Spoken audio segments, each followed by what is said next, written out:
I always refer to these animals as refugees, because the definition of a refugee is somebody whose homeland is no longer available to them. We have to change business as usual into something completely different and make companies much more responsible for what their impacts on the ground.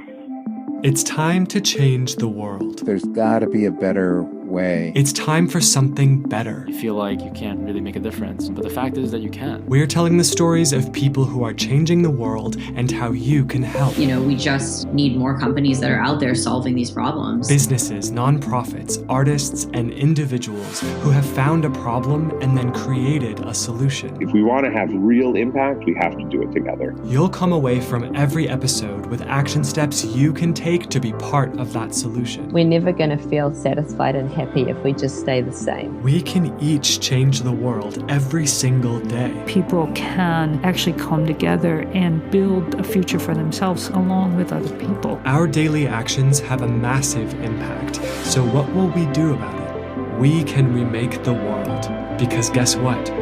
We can. Hi everyone. I'm Nathan Gardner, and this is We Can Remake the World, a podcast about people who are changing the world and how you can help. I was reading an article today about the smog over Beijing and the air quality there, and how the air has been so much cleaner over the past year due to less cars on the roads and factories temporarily shutting down. We've seen similar stories in cities like Los Angeles and others. There were photos which showed the air pollution just before the pandemic, and then a side-by-side with a photo of the air during the pandemic. And it was amazing to see how much more clear the skies were during lockdown. And this got me thinking about the impact that we have every day on the world around us that we might not even be aware of or think of as we move through the day. We often talk on this show about the impact that each of us can have through our actions by how we live, what we buy, how we behave, the organizations we support. This is the impact that we're consciously choosing. But I also think it's interesting and important to think about the impact that we're having that maybe we're not as aware of. Because every day we are having an impact, whether we acknowledge it or not. We live in a global economy, which almost every part of the world is plugged into at this point. When you buy a chocolate bar in Germany, you're impacting the rainforests of Indonesia because of what's in that chocolate bar and how it's made.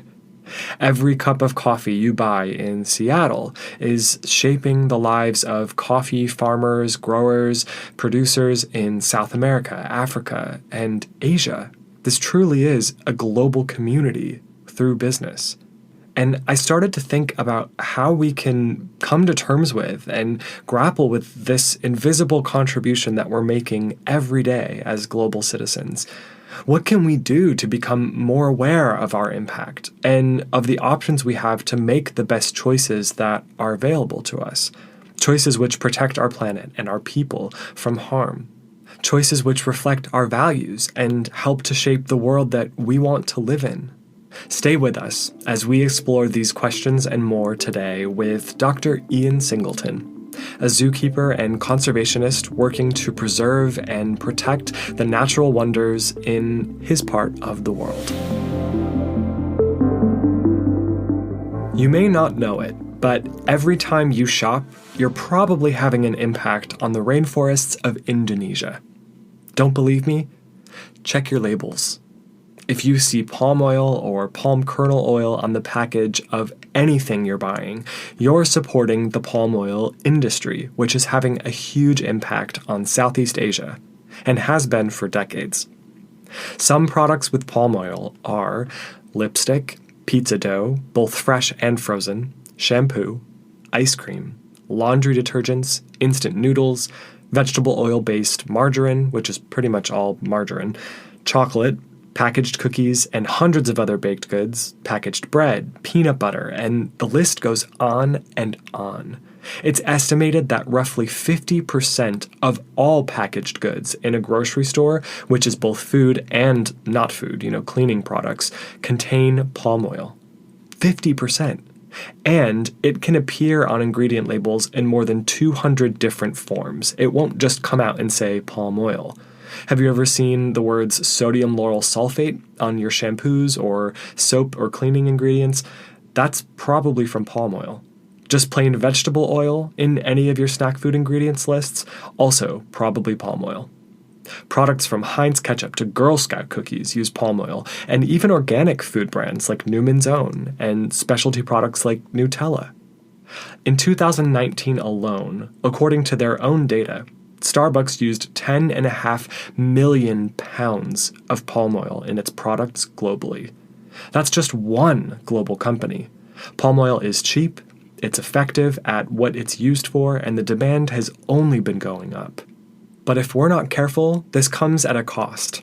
According to Global Forest Watch, Indonesia lost 16% of its forests between the years 2000 and 2018 to palm oil plantations, and nearby Borneo, in Malaysia, lost 39% in the same period of time. And these forests are almost as rich and biodiverse as the Amazon rainforest.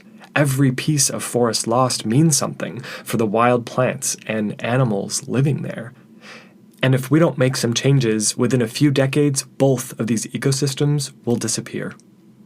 Sumatran orangutans, native to Indonesia, are especially vulnerable, as they depend on the trees and forests to survive. That's where their habitat is, up in the trees. And that's exactly where palm oil producers want to be. But we, as consumers and global citizens, can help protect these animals and these habitats by shifting our habits and advocating for changes in the palm oil industry alongside countless scientists, nonprofits, and conservation organizations who are already starting to change the game here. We recently spoke with Dr. Ian Singleton, director of the Sumatran Orangutan Conservation Program, or SOCP for short, which is based on the Indonesian island of Sumatra. Dr. Singleton was recently recognized in late 2020 by the British Crown for his contributions to conservation over his over 30-year career working with and protecting orangutans. And he was also a featured expert in the Leonardo DiCaprio-produced climate change documentary called Before the Flood, which was released a few years ago in 2016. In our conversation today, Ian takes us through what he and his team are doing in Indonesia to rebuild and protect orangutan populations who have been displaced by forest loss. Ian joined us from Sumatra on a stormy day, so you may notice some fuzzy sound here and there, but I think we fixed it for the most part. Dr. Singleton also gives us a window into how the global economy drives the worsening situation on the ground in Indonesia and what we can all do to be part of the solution. So I've got Dr. Ian Singleton, Conservation Director at the Sumatran Orangutan Conservation Program located in Sumatra in Indonesia with me. Thanks so much for your time today, Ian. Yeah, thanks for having me on. It's a real pleasure. Yeah, absolutely. So what I'd love to start with is, some of the basics. Would you describe the conservation program, the SOCP for short, and give a little insight into the work that you're doing primarily? We started what we call the SOCP back in 2001, and we try and tackle sort of all aspects of orangutan conservation here in the island of Sumatra. We started off back then. The main goal was to develop a facility to deal with confiscated illegal pet orangutans, get them fit and well, and reintroduce them back to the wild. We've been doing that now ever since, and we're sort of halfway to establishing 2 new wild populations of the species down in Jambi and Janko. We've released about over 300 individuals so far. But we also we manage a couple of field research stations. So we have students from overseas in Indonesia studying wild orangutan behavior and ecology. And we're quite active in sort of lobbying and advocacy to try and protect as much of the habitat as we possibly can and explore ways of maybe even regaining habitat and reconnecting habitat. And of course, along with all that goes a lot of sort of education and awareness raising work to try and raise the profile of orangutans and again reinforce their protection. Yeah, absolutely. How did the SOCP begin, and how did you get attracted to working with orangutans specifically? Would you mind just sharing a bit of how you got involved in this work? Yeah, it's kind of a long story, but I'll try and keep it short.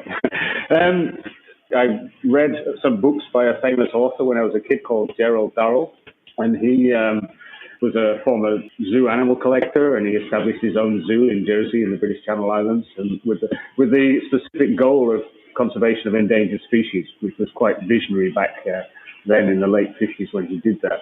And I read about that, and I really wanted to work there. I thought it'd be a cool place to work. I did an environmental science degree. When I left there, I went to work in zoos in the UK, and then I ended up moving to Jersey in 1989. And that's when I started working with orangutans.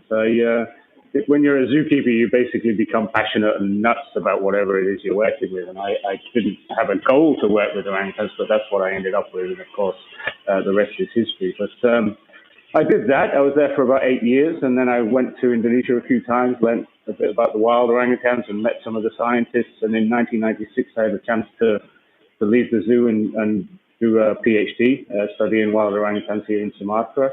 I did that, and when I was finishing the write-up in 2000, I knew of a woman called Regina Frey, who had been working in Sumatra many years ago in the 70s, and actually founded one of the original orangutan reintroduction projects here. And she was keen to get back involved in that kind of work again, and had found some funding. And I sort of made it known that I was interested to do that.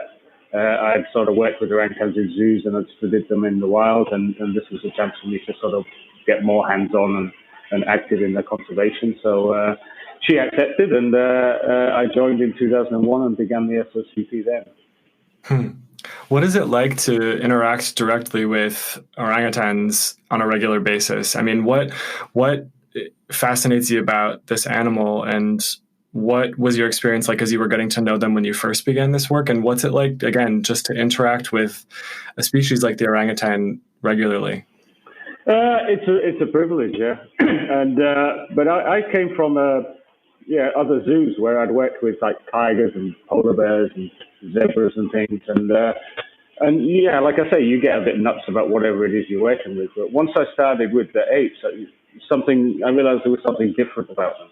And if you treat them like animals, you don't get the respect back from them. But as soon as you realize that and you start to treat them like people, then all of a sudden you develop a relationship, you get mutual respect and trust, and everybody seems to get along much more happily once you do that. And the more you do work with them, the more you realize they really are like people. You know, they have all the same emotions, all the same kind of needs. They get upset when things go wrong. They're happy when things go well.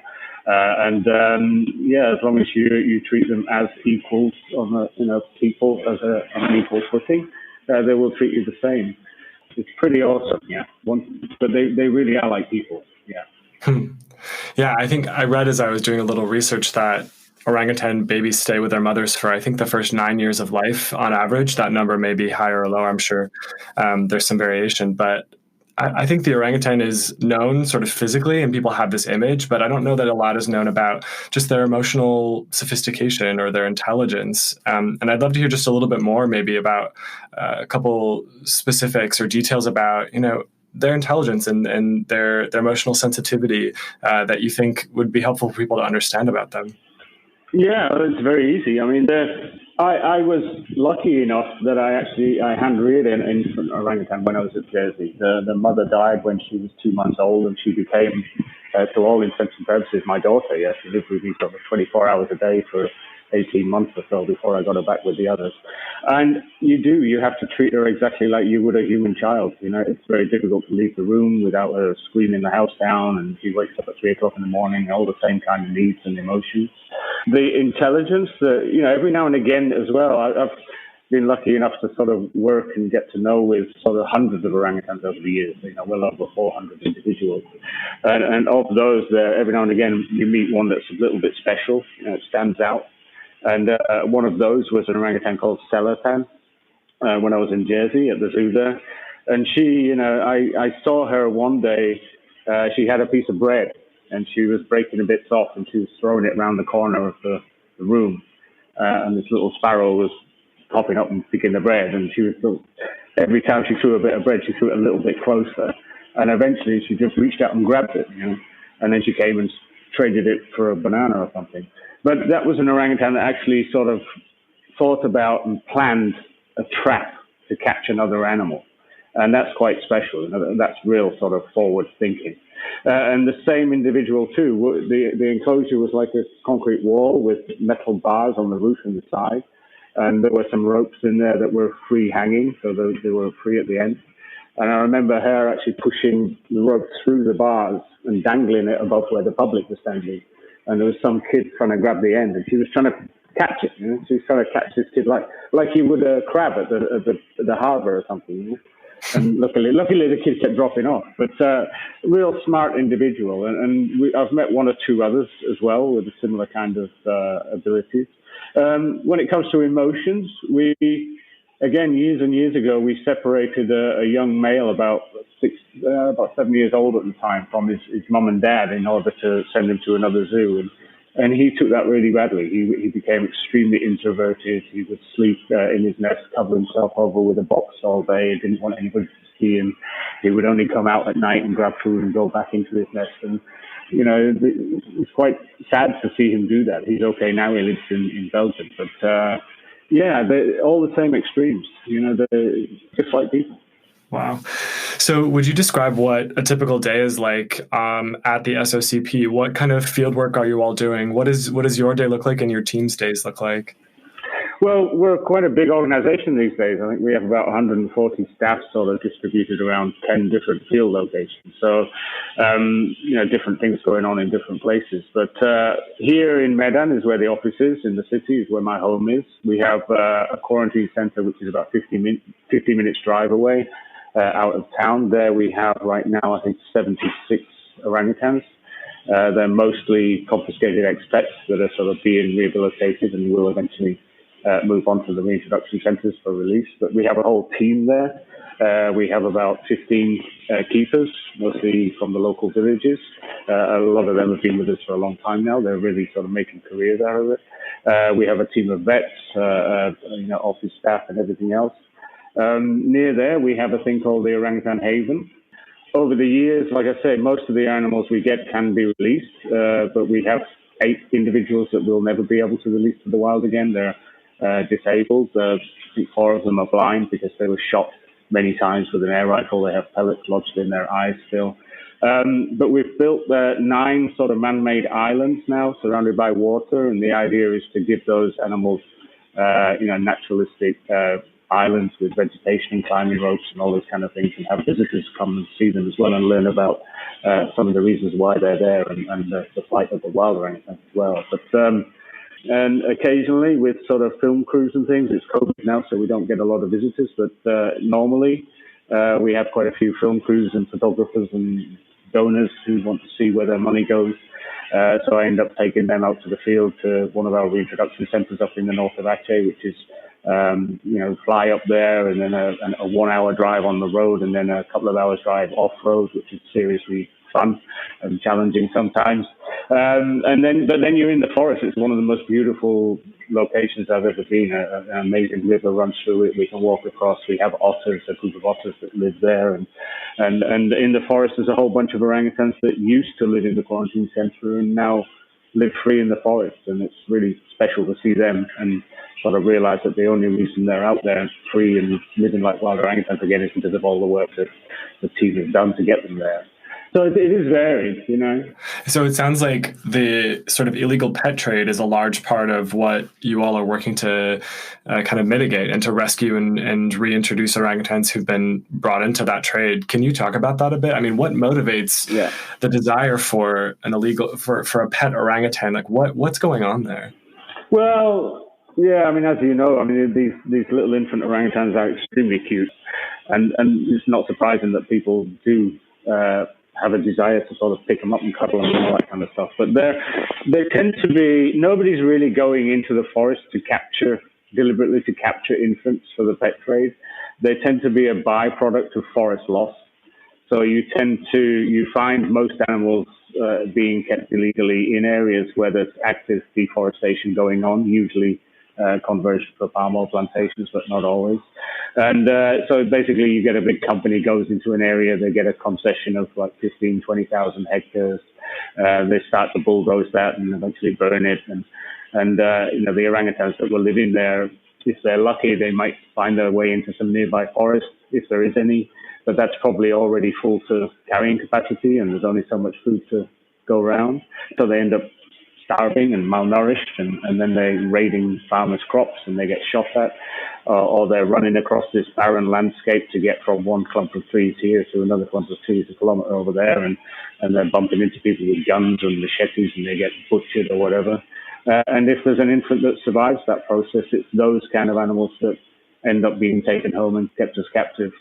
And, I always refer to these animals as refugees, because the definition of a refugee is somebody whose homeland is no longer available to them. And that's exactly the case with most of these orangutans that we find in people's houses. Refugees from forests that don't exist anymore. Yeah, let's talk a bit more about the habitat loss. I mean, orangutans, their native home is primarily Indonesia, I know Borneo, Sumatra, that kind of Southeast Asia, that region, those islands and those forests. And would you talk a bit about what's going on as far as habitat loss, the deforestation that's going on in that part of the world, and what motivates it? Well, in Sumatra, we still have the Losa ecosystem, which is a 2.6 million hectare pretty much pristine rainforest, mostly mountains and steep slopes and everything, so it's not really desirable for the plantation industry. And most of what is desirable, all the flat land around there and on the coastal plains, was converted here to rubber plantations many, many decades ago, and more recently oil palm plantations on a large scale. But a lot of that was done historically here. So here we're more dealing with sort of rogue plantations, individual wealthy, powerful people nibbling away at the edges of what forest is left. In Borneo, it's like traveling back in time. They're still going through this period where huge, huge swathes of forest are being converted for these plantations, like Sumatra did sort of 30, 40 years ago. So the scale of forest loss in Borneo is far greater than it is currently in this part of Sumatra. But one of the problems we're facing here is not necessarily the loss of thousands and thousands of hectares anymore. Like I say, most of that has already been done. It's the fragmentation and the carving up of the bits that remain. So even a place like the Losa ecosystem, we're constantly having to battle new development projects. Electricity schemes, roads. A road will cut wildlife populations in half and say, if a species requires 500 individuals for it to be genetically viable and stop preventing breeding and things like that, and then you put a road through the middle of it, you potentially make two populations that are not going to be viable and will go extinct simply by cutting the population in half. So fragmentation is nibbling away at the edges, and fragmentation of what's left is a major concern for us now in Sumatra. Whereas in Borneo, it's these huge landscapes, as far as the eye can see, being bulldozed and burnt on a regular basis. Would you speak about some of the species that are impacted by this beyond orangutans? Obviously, you're focused on orangutans, but I'm sure that you've got awareness around, some of the other creatures who are affected by this and plant life too. Would you speak a bit about that? Yeah. I mean, these forests here are extremely biodiverse. There's a massive number of species that live in them, including some very iconic species like the Sumatran rhinoceros, the most endangered large mammal in the world right now, with less than 100 individuals. And also the Sumatran tigers and the Sumatran elephants and sun bears and tapirs and hornbills and songbirds that are being overcollected for the pet trade and all this kind of stuff. So when you're protecting orangutan habitat, you're protecting a whole massive range of other species. But one of the biggest ones that concerns me right now is elephants. So we have Sumatra has its own subspecies of elephant, and they did traditionally exist throughout the island. Nowadays, the main population center is in the Losa ecosystem up here and further north in Aceh province. There's still a few populations in the south, but it tends to be very fragmented, like 8 elephants over there and another 100 miles over there and 7 over there with no male left, so those populations are pretty much doomed. But we're losing them at an alarming rate. We're losing on average around 1 a week. And there's only sort of 1,200 or so left. And I think if you do the maths, it comes out at about 25 years before we see the last elephant killed in Sumatra. And they're killed because their habitat has gone. So elephants, they can cross hills, they can climb hills and go down them, but they don't like to do that. They much prefer land that's sort of less than a 15% slope. And of course, so does the plantation industry. So most of the land that's flat has already gone, and so these elephants are forced to live at the very edge of the foothills, where they don't like it, and they want to cross these flat areas to get from parts of their former range on a regular basis, and they bump into people and farms and farmland, and they end up damaging it, and people only have so much patience, and eventually they usually take things into their own hands and either shoot them more often, poison them, or even use electric cables to try and keep them off their land, and then it kills them. So, it's not necessarily poaching for ivory. It's more like they're pests. They're considered as pests. And orangutans have the same problem. Orangutans will, they're very fond of durian fruit, this spiky, big, horrible thing that's famous for its awful smell. It's actually quite nice. But orangutans like that, and people like to grow it. And if it's near the forest edge, orangutans will appear in these trees when the fruiting season, and people will, shoot and shout at them. And if they've got a gun, they'll shoot at them as well. And that's when you end up with orangutans that are blind full of air rifle pellets when they've been raiding these crops over and over again. The wildlife conflict thing it's an extremely difficult issue to deal with. Yeah, it's on the one hand, law enforcement should be enough, but law enforcement is traditionally weak here, and prosecutions of people are very rare, and witnesses to people shooting orangutans or poisoning elephants are also few and far between. So it's not really an effective deterrent at the moment, and we wish it was. Just that idea of these animals being pests in their own sort of habitat is it's kind of a heartbreaking idea. And of course, some of the people who are harming these animals are likely doing it out of maybe desperation or just not knowing what else to do. But it's really heartbreaking for those animals, I think, just to think of it that way. But that's what they've become. They've become a nuisance in an area where they used to, thrive. Well, there is the other thing. There's a sort of a sense of helplessness, because you've got these like national parks and protected areas with these big forests and wildlife and everything, and then you've got human communities living around them. And then if you look the other way, you've got 100 miles of nothing but palm oil plantations, And so what are local villages, what are local communities supposed to do for livelihoods? They can't go into the plantations because they're well policed and there's nothing to do there anyway. So they tend to go towards the forests for their livelihoods, and that's when you end up with all the problems. And it means that, if you have a small bit of agricultural land and you're growing some durian on it or some sugarcane or something and the elephants trample it all, that's a major problem for you. Yeah. It really is, especially if it happens every year over and over again and the authorities are not doing anything about it. Right. Yeah. What other recourse do they have? Not much. And both sides, the animals and the humans who are caught kind of in that situation. Yeah. Let's talk about these plantations some more. So you've mentioned these massive plantations. You've mentioned palm oil. What would you describe the palm oil trade and the industry, and sort of where do we find palm oil? Why is it so massive, and why is this part of the world sort of being overtaken by this production system for palm oil? Well, I don't know if you know what it looks like, but it basically looks like a palm. It's a tall stem with fronds coming out the top, and then these fruit bunches. So it's if you look at a fruit bunch, it's about a large basketball kind of size.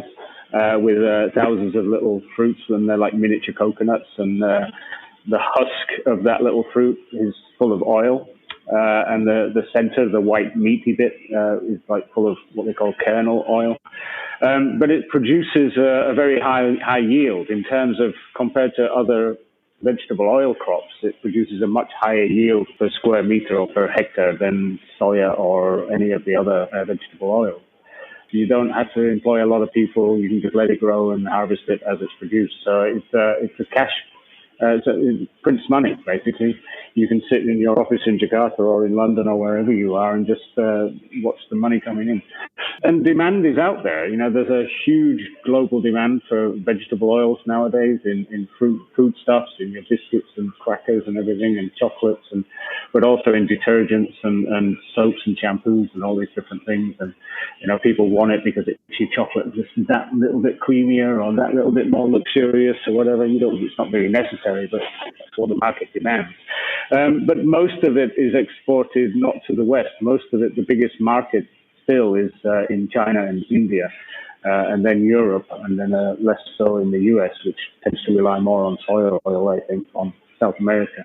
But it is a big global industry, and the players behind it are big, massive global companies. And it's not like, I often kind of makes me laugh sometimes or cry when people say, why are the Indonesians chopping down their rainforest? And I think, well, they're not. It's massive global corporations based in London and Europe and America and Australia and Malaysia, not Indonesian companies doing this. And even the ones that are Indonesian companies are all often subsidiaries of these massive global corporations. So it's the Western corporations that are doing it and driving it. And it's because of the Western demand and the demand in India and China that's buying the product. But it is, it's kind of all pervasive. It's not small areas. It's not a little bit of plantation here, a little bit of palm oil over there. It's entire landscapes. You can drive north from Medan for about 8 hours and go through almost nothing else except palm oil plantations, all the way up the coast nearly to Banda Aceh in the far north. 8 hours of straight plantation. Yeah. Wow. Very easy to do that. Yeah. Wow. It's massive. It's absolutely huge. Yeah. I mean, when you start to read labels, you see how ubiquitous it's become. I mean, even if products in the U.S. or the companies in the U.S. maybe aren't the primary purchasers and developers, there's still palm oil in almost everything. And so, like you said, cakes and chocolates and candies and a lot of preserved foods, and also cosmetics and skin products and lipstick, and I mean it's showing up everywhere. And now it starts to make sense to me a little bit more that if they need something that will create a certain texture or a certain kind of oiliness in a cosmetic product, the cheapest option is palm. So it's going to show up everywhere for that reason, because it's so cheap to produce. And what do you think consumers can do to help mitigate this problem from a consumer perspective, as far as, is just refusing to buy anything with palm oil enough? Is there more that consumers can do? What kind of education do you think is important for us to have as, participators in a marketplace when it comes to this problem? Well, I think, it's quite a complex issue, but the customer does have the ability to make choices when they're in the supermarket, and they can choose to boycott palm oil altogether. There's another option.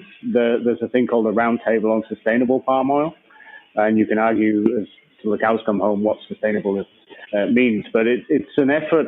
It was an initiative that was started when WWF, I think, years ago, was complaining about palm oil, and the companies like Unilever and that lot sort of said, "Okay, let's talk about this." And then they sort of said, "Well, it shouldn't be just us talking about it. It should also be the chocolate companies that buy it, and the banks that bankroll the investment, and the NGOs that are out there trying to save the animals, and the social NGOs trying to look after human rights and all those kind of things." So they invented this thing called the Roundtable on Sustainable Palm Oil to debate the problems, see if there were solutions. And they eventually came up with a set of principles and criteria that if companies follow these, they will then qualify for a certification, supposedly sustainable palm oil. But it's much more complicated than that. But I think you can boycott that as well, and you can just say, "I don't want any palm oil." But you could also support the companies that are trying to change by preferably purchasing products that do have this label on it. I think if you boycotted the RSPO products as well, you would be going back 20 years to nothing. And I think it's worth supporting the ideas that industries are starting to debate and talk to their consumers and other actors as well, and take a bit more interest in responsibility. But that's what has to happen. I think the private sector is not going to go away, and the oil palm is not going to go away. But I think that's what would need to happen. We need to have companies that historically just did whatever they wanted, wherever they wanted, and nobody could do anything about it because nobody could see what was going on. But now the world is different. Now you can zoom in on Google Earth or whatever to something, 2 square meters at the other side of the Earth and draw a map and put it on Facebook and share it with the world 15 times before breakfast, And so it's a different world we live in. And I think companies are now starting to realize that everything they do can be seen. And if they're breaking the law or bending the rules, they can be prosecuted. And the demand for their products can be impacted by global campaigns and things like that. So I think that's what we need to do. We need to tackle these big global corporations that have always got away with just doing whatever they wanted, and make them much more responsible. We have to change business as usual into something completely different and make companies much more responsible for what their impacts on the ground. And you can do that. Over the years, I know lots of people who've had quite success, writing to companies and asking where they're sourcing from and which, are they involved in destruction of the local ecosystem or some other forest somewhere else? And they sort of say, no, not as far as we're aware. And then you provide them with the evidence that they are. And then some of them will actually start taking action and, relinquishing these areas or putting sanctions on the companies that are supplying them from illegal plantations and things like that. And that's what we have to do. We have to use whatever means we can to change the behavior of these big, powerful companies that are doing all the damage.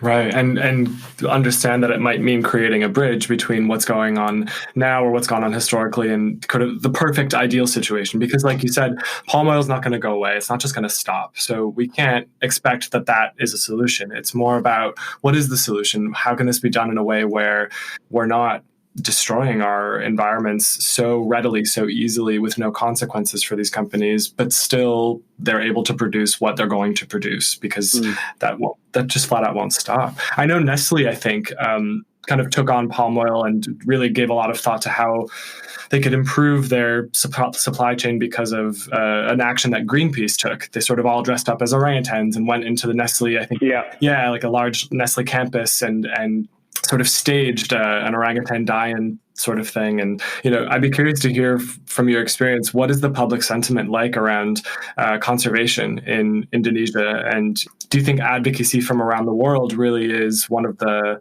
strongest ways to raise awareness around solutions here? Or are there local programs too that are gaining momentum? I think, yes, it has changed. I mean, when I first came here for my PhD in the mid-90s, your average Indonesian, even government person came from a university maybe that wasn't very good. Often you just pay your fees and you graduate. The library's full of books from the 1950s, and so it's not surprising that sort of the governance was not ideal. But now we have a whole generation of Indonesians that have grown up with the internet. They were students when Suharto was overthrown and removed from power at the end of the 90s, so they know the power of speaking out and public action. And a lot of these people are now running their own NGOs and involved in conservation and doing an excellent job of it. Conservation here is no longer, this thing where you have to have a foreigner involved. They're absolutely leading the way nowadays, which is great to see. But there is public sentiment too. I mean, Facebook and Twitter and Instagram have kind of changed the world, in terms of awareness. So there's a hell of a lot more awareness within the big cities in Jakarta and Medan here of what's going on out there now. And a lot of people they care about it and would like to do something about it. The problem is, what can they do? And again, you come up against big business and powerful elites that are really deciding what happens in this country, who are deciding what goes on. And that's why we need to really change the behavior of these businesses. And I think what I've found very interesting is that, I often give talks and stuff around the place, and there's often a guy at the back with a suit and a tie on and puts his hand up at the end and says, well, Ian, it's all very well saving the fluffy monkeys, but you've got to have economic development as well. And, I started to think about this, and I thought, well, hold on a minute. So is this destruction, is it actually economically viable? And when you actually start looking at the numbers, you start to question whether it is.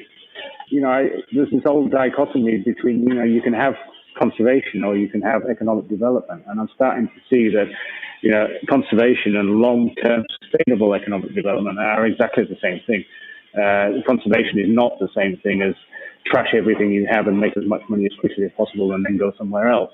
That's not the same thing, but conservation and long-term sustained economic development are exactly the same thing. We shouldn't be fighting economics. Economics should be on our side. Yeah, I think that's such an important idea, that sustainability is not just this kind of green conservationist idea. It truly is sustainability. It's the idea that our markets will not sustain themselves as they currently are. If we deplete the possibility of growing these things by making a lot of money now, then we won't be able to make any money on these things in 10 years, 20 years, because the entire system will just be ruined. And, I think that's such an important idea to continue to talk about and continue to encourage more people to understand so that, it reaches companies. So I'd love to switch to just some of the positive aspects of your work and what you find really rewarding about it. What do you find rewarding? What drives you? Oh, that's easy. Number one is that it's not all doom and gloom. We do have occasional successes, and we were involved a lot in collating evidence and publicizing some illegal palm oil, illegally burning a place called the Triple Peaks Swamps a few years ago, to the point where the ministry itself in Jakarta sent a team down and ended up prosecuting 5 of these companies, and one of them got the biggest fine ever handed out to any concession holder in the country, which was a major achievement. They haven't paid the fine yet, which is the problem. But the most rewarding thing is coming back to what I used to do, my old kind of zookeeping job, and that one-to-one relationship that you get with some individual animals. And what is, every time I go up to the reintroduction center in Janto, and I do that for 2 hours off-road the water, and then get there and go across the river and wander around in the forest, and you find you bump into an orangutan at the top of the tree, and it looks down at you, and it couldn't care less if you were there or not. And that's an animal that sort of maybe 6-7 years ago we took from somebody's backyard with a chain around his neck and maggots and open wounds and fungus all over its skin and pitiful, crying, terrified condition. And there you see it up in the top of the trees there, behaving like a wild orangutan with another 40 years ahead of it and another 3 or 4 infants. And well, what's even more rewarding than that is when you see one of these animals and it's carrying a young baby. And that baby was born and bred in the wild in Janto, in a forest that 20 years ago had no orangutans in it, and now has a population and it's reproducing. And that infant has never known human contact and hopefully never will. And these animals are the founders of a brand new wild population of their species. They're contributing hugely to the future survival of their species simply by being there, and realizing that it's all because of all the work of myself and the whole team, right from the day they were confiscated, the vet teams that took care of them, the keepers, the people who drove them from A to B, the whole team has contributed to those animals being there in that forest and founding a new wild population. All that hard work, all those stupid meetings, proposals, reports, and all the other stuff that everybody else does, it is worth it for special moments like that.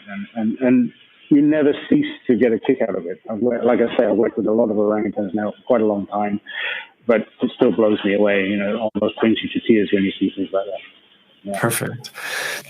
For just a couple of final questions. And the first I'd love to ask is, if you had one message that you wish that more people around the world understood about orangutans specifically, what would it be? I mean, I think it's important to realize that everything is connected. And people always say, so if you lose orangutans from the forest, what difference does it make? Well, I mean, firstly, you've got to realize that the reason the forest is like it is because there are species like orangutans there. The orangutans are recreating soil all the time. But you would have different species in the forest. So some of the species that rely on orangutans to disperse wouldn't be there, and that might include a cure for cancer. It might include a cure for COVID. We don't know.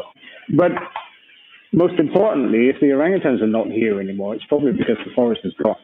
You can make a bit of money for a few decades, but the long-term economic potential for a province like Aceh without the local ecosystem is devastated without it.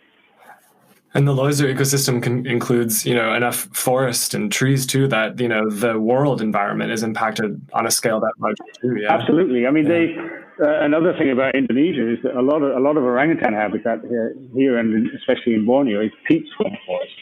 And peat is essentially carbon. Yeah? It's all of the insects and leaves that fall off the trees, and the amounts of carbon locked up in these peat swamps is vast.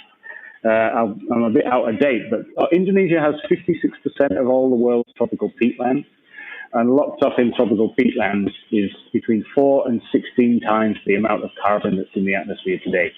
Wow. So, yeah, you lose these peat swamp forests, the main orangutan habitat in Indonesia, and you have devastating impacts for people everywhere on the planet. There's no getting away from it. It's essential to keep these places. Yeah. And my final question is, if there's one thing you wish that more people understood about their power to impact these problems and sort of their ability to make positive change, what would it be? I think it's basically do what you can. You do what you can. And some people are so enthusiastic and diligent at writing to companies and questioning them and getting to, making them trying to change what they're doing. Other people prefer to just use their consumer power and selectively, choose products without palm oil or choose the sustainable ones from the better companies. As I said, the future of all of this stuff is in the hands of the private sector, really, and we really need to get these big companies to change the way they operate. But they won't do that unless they're forced to. So anything we can do to sort of pressure big companies to change the way they behave is something that we really need to be doing as soon as possible. The other people, have done a lot simply by sharing and liking stuff on Twitter. I mean, you often wonder whether it makes any difference, but I've been into editors' offices in major newspapers, and they all have this ticker board at the front, and they're clicking off, the numbers of the number that each article of likes and shares and all this stuff are getting, and based on that, they'll write another article about the same subject, and so you can influence what the media is putting out there by sharing all this stuff and clicking and liking and all that kind of stuff. So it can make a difference. And also things like petitions. When you get 500,000 people signing a petition, somebody in government somewhere gets to hear about that, and people start picking up the phone and making calls and sending teams down to investigate. And so it does all add up. The worst thing to do is nothing. Yeah, absolutely. Well, thank you so much for your time, for your, insight. I think where you sit, being really on the ground in this place specifically, I think a lot of people don't hear much about Indonesia and the specifics involved, and maybe don't even know that orangutans are native to this part of the world. And so, I think your point of view is really important, and we really appreciate it.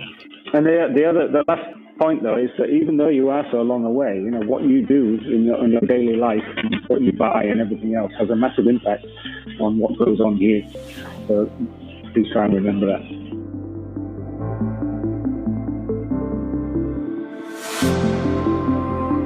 Did you know that there are only 3 species of orangutan, and that all 3 are found only in Indonesia and in neighboring Malaysia? All 3 species are also critically endangered. And you may still be wondering, why does protecting orangutans matter for me, for us? Which is our first takeaway for today's episode. These are what we call our change makers, new ideas that can change our understanding and change our world. So changemaker number 1, protecting wildlife protects us. Ian raised this point toward the end of our conversation. Why do orangutans matter? And his answer was so clear and enlightening, I think. If we lose orangutans, it probably means that we've lost the forests they live in Indonesia and Malaysia, which is a huge deal. The forests in Indonesia that many orangutans call home are part of the Loiser ecosystem on the island of Sumatra. And although it's not as well known as the Amazon rainforest, it still plays a crucial role in supplying the Earth's oxygen and providing habitats to rare species like the Sumatran tiger, Sumatran elephant and rhino, and of course the orangutan. If we lose these forests, we're disrupting the global carbon balance even further. By protecting these species, we are protecting ourselves. Changemaker number 2. We can take what we have, rethink it, and do better.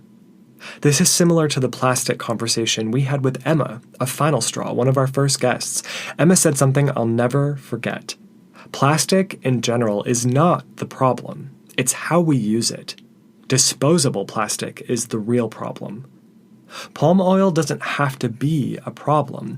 Unsustainable palm oil is the true problem. We don't have to destroy habitats to get what we need, and we also don't have to end palm oil production overnight to fix this, and we probably can't with so many companies purchasing and using this product around the world. There are success stories of major brands like Starbucks, Pepsi, McDonald's, and others who have listened to consumer calls for more visible action on sustainable palm oil and on better labeling.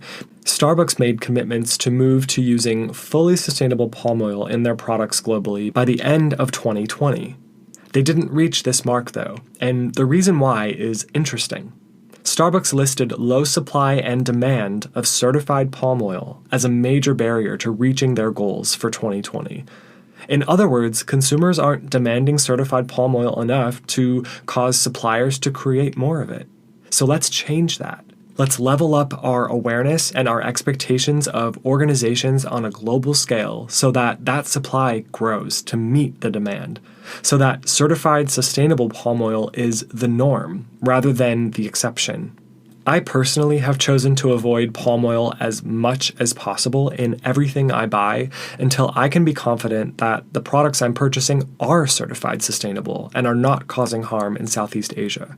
I want to see something on the label of every product that contains palm oil, making it clear to me what my relationship to that product and to that supply is as a consumer. The more awareness we raise around this conversation, the better labeling we'll get, the better certification and visibility into the certification process we'll get, and the better our options will be. And changemaker number 3, you are shaping the world every day, whether you acknowledge it or not. Ian closed by reminding us that what we do, what we buy, and how we behave impacts things on the ground around the world, and definitely where he is in the forests of Sumatra. The question we get to ask ourselves is, what kind of impact do we want to have? Impact by default, where we haven't made any kind of commitments or choices around the impact that we're making, and we're not aware of the impact that we're having. Or an intentional impact, which comes from awareness, and which reflects our values, and reflects the world that we want to be part of. Purchases made every day in supermarkets from Florida to Iowa to California directly affect people, animals, and nature in Indonesia and around the world. So, what kind of impact do we want to have? Here's what you can do today. You can write to the companies that you purchase from. Learn more about their sustainability practices. You'd be surprised at how often you'll actually get a response, and get some data, maybe, that you weren't expecting to get. Check out the Roundtable for Sustainable Palm Oil database on their website, which we'll post on today's episode page, to see which of the companies you buy from have signed on to this agreement, and which ones haven't. Reach out to the ones who haven't. Ask them why they haven't made this commitment. And educate yourself about palm oil labeling, what it means, and how that can get better too. You can also limit your exposure to palm oil by either boycotting it altogether if that feels right for you, or choosing to only support sustainable palm oil and products with sustainable palm oil. We must make it clear to companies that we won't support the unsustainable production of this key global product, which is in so much of what we buy. Our challenge for today's episode is all about increasing your awareness around what's in the products you buy. For the next 2 weeks, we want you to read the label of every product you purchase. Whether you purchase online or in the store, you can always find the ingredients list. It's required. Become more aware of the ingredients that are added to your food and household products. Understand what those ingredients mean. If you don't recognize something or you don't know what it is, look it up. Take some time to grow your awareness around what's going into the products we buy, and let that increase your understanding of what it means as far as the impact that you're having.